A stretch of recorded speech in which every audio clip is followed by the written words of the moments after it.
কেয়ামতের মাঠে আল্লাহ আপনাকে ৫টি প্রশ্ন করবেন, যার উত্তর না দিতে পারলে বড় বিপদ। জানেন সেই প্রশ্নগুলো কি?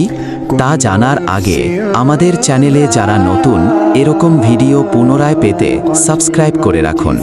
চলুন কথা না বাড়িয়ে শুরু করা যাক। তোমার জীবন কোথায় কাটিয়েছ? এই দুনিয়ার সময় তুমি কি আল্লাহর পথে ব্যয় করেছ নাকি গুনাহে? ২ নম্বর, তোমার যৌবন কোথায় ব্যয় করেছ?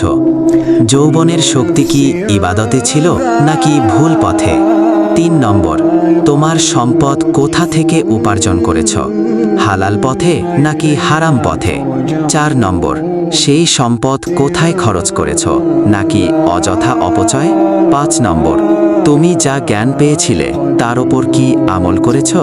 তাই প্রিয় মুসলিম ভাই ও বোনেরা, আজ থেকেই আমাদের জীবনকে ঠিক করে নেওয়া দরকার, কারণ কেয়ামতের সেই প্রশ্নের উত্তর আমাদের দিতেই হবে।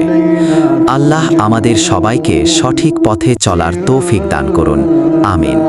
আর ভিডিওটা ভালো লাগলে আপনার অনলাইনের ফ্রেন্ডদের শেয়ার করুন, কারণ আল্লাহ বলেন, একটি আয়াত জানলেও মানুষের নিকট পৌঁছায় দাও। ভিডিওতে লাইক কমেন্ট করতে ভুলবেন না। লাইক কমেন্ট করলে কি হয় জানেন? আরও ভিডিও বানাতে উৎসাহ বেড়ে যায়।